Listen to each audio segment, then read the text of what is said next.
Okay, so tonight's talk is monarch butterfly tagging and release. Jenna Stanek is going to be the presenter tonight. She is one of PEEC's lovely volunteers and has been in charge of our monarch butterfly exhibit. And she is also an ecologist at Leonel. So I'll turn it over to her. Okay, so as Krista said, tonight we're going to be doing tagging and releasing of a monarch butterfly. But first, we're going to test that butterfly for a parasite called, well, we just call it OE because it has a very long scientific name that I can never remember. And that's commonly what it's referred to as the OE parasite. So we want to make sure that the monarch adult we're going to release doesn't have this parasite, because if it did, it could spread it to the wild population, and we do not want that. So we're going to go outside and get the monarch butterfly.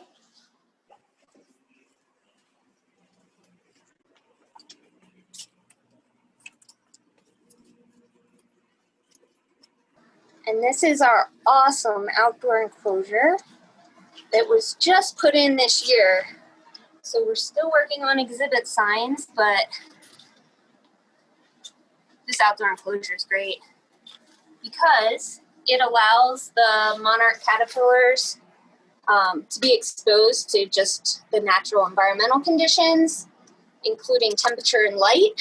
And in some recent studies, that's been found to really dictate whether they are part of the migratory generation or part of the breeding generation.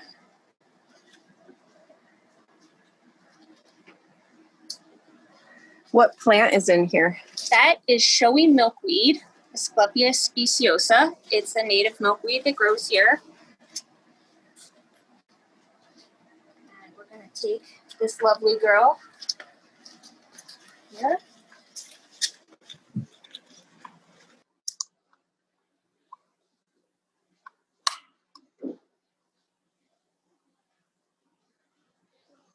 So what does this tape do? This tape would collect the spores if she has OE. We will collect the spores on her abdomen. Okay. We're going to make sure we don't get it on her legs. We try to get a good sample. Oh, geez.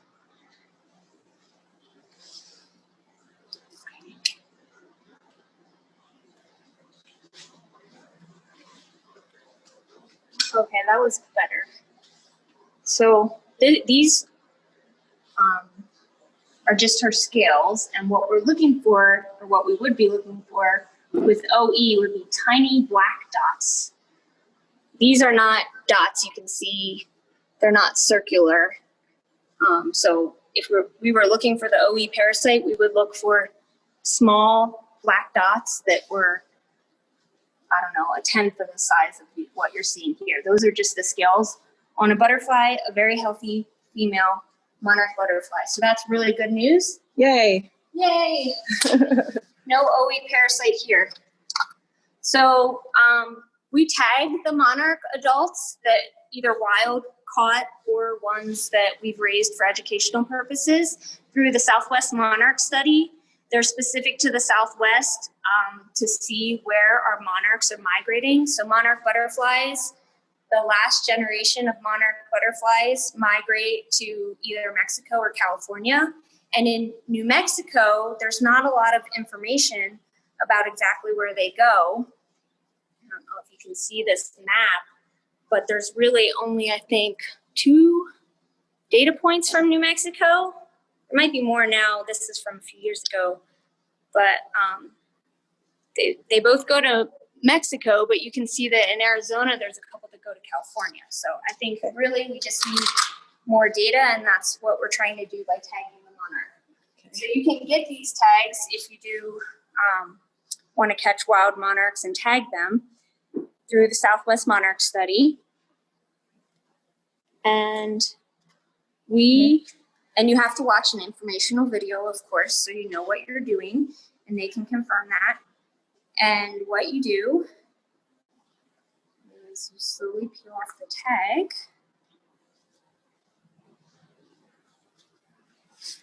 And you put it on the part that looks like a mitten. You see how that looks like a mitten right there? Yep, That's right where we're going to put it. So this tag allows researchers, if it's recited, to know where this monarch butterfly was born. Okay, you guys ready for the release? Yes. Right. Yes. Oh, it's beautiful and sunny. The sun came We out. should do it by the flowers. So I think you said, did you say you want to put out your finger? Your hand, whatever you want. Okay, she might fly really quick because I think she's ready to go. Or maybe not. He's so big and Is she ticklish? Yeah. I want to do it. This is weird. You can try and pass it to your sister. Oh, come on, for you. She's weird. Here, I'll get up close. Can you tell the butterfly good luck on your journey? And we can also tell that this is, since she's cooperating, I'll explain, but we can tell this is a female. Let her open her wings. Now she's not doing it. But there's, here, can you hold her to this side? Oh, the thick veins, if you look at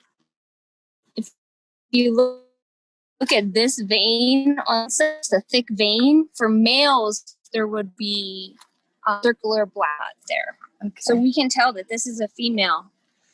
So we can tell her, go lay lots of eggs, or lay lots of eggs in the spring if you're part of the migratory generation. Usually we start having the migratory generation around this time, so she should be end of August, beginning of September. There she goes. Off towards the PEEC treehouse. Good luck on your journey. Jenna, is there anything that we can do to help monarch butterflies? Absolutely. That's the great thing I think about monarchs. They have declined by over 90% in the past 20 years, the population of monarchs in the United States. And so they are petitioned to be listed, federally listed as an endangered species. But there's lots of things just every ordinary citizen can do. Mainly starting with planting pollinator-friendly plants. This is a non-native, but butterflies do like it, and as long as it's not too invasive, I would highly recommend it. And then also milkweed. So in Los Alamos, we have 5 different common native species of milkweed. We have a couple more, but the most common ones, I can show you in the garden actually. This one is horsetail milkweed. And it gets a really pretty white flower on it. Right now, it's not blooming. It's a young plant, but it's very pretty. It grows all along the roadsides. So planting more in personal garden will help. Mowing that goes on around the time that monarchs are laying their eggs, and that can be a problem, obviously, for their populations. This is butterfly weed. It gets a gorgeous orange flower. And there's also a yellow variety. And this is a great addition to any flower bed because it's beautiful. It doesn't really get that big. I mean, maybe that tall and that wide. They can get bigger. There's another one over here if you want to. And this is one of the seed pods for it. Nice. Yeah.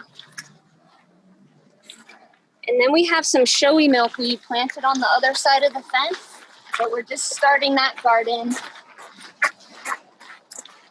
So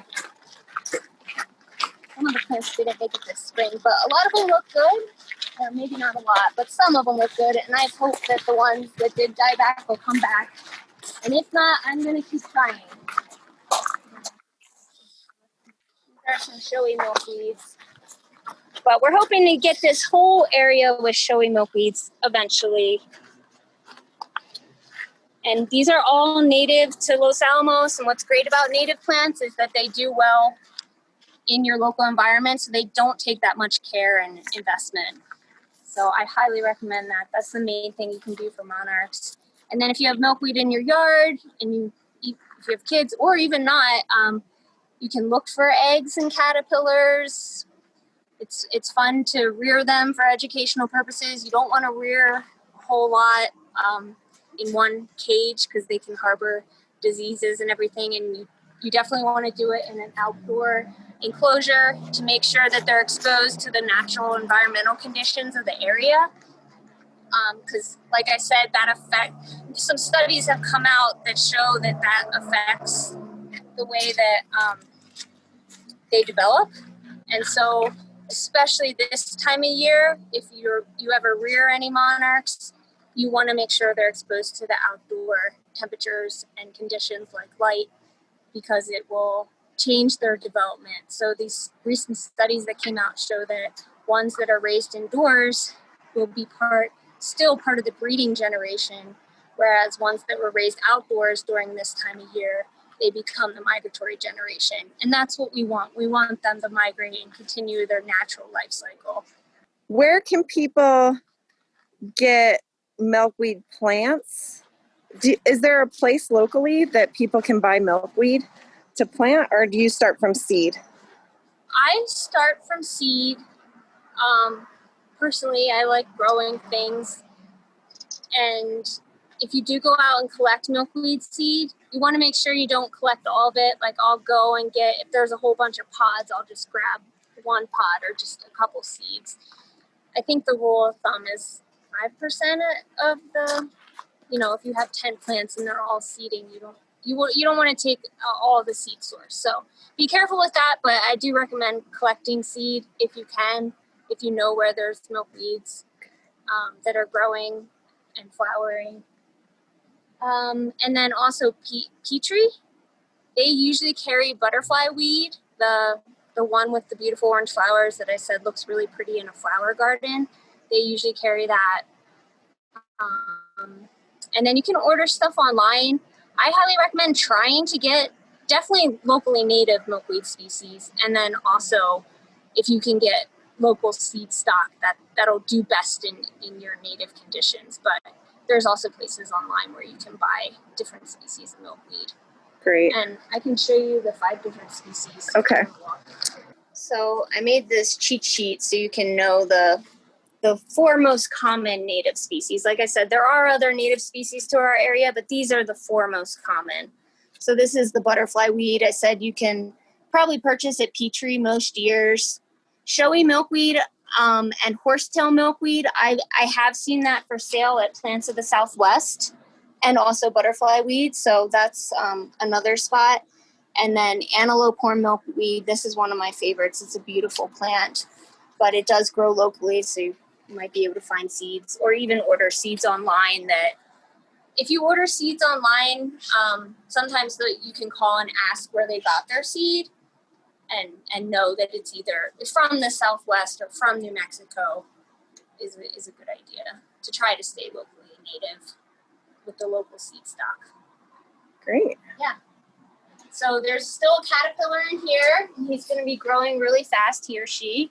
And then we also have another chrysalis up here in the corner.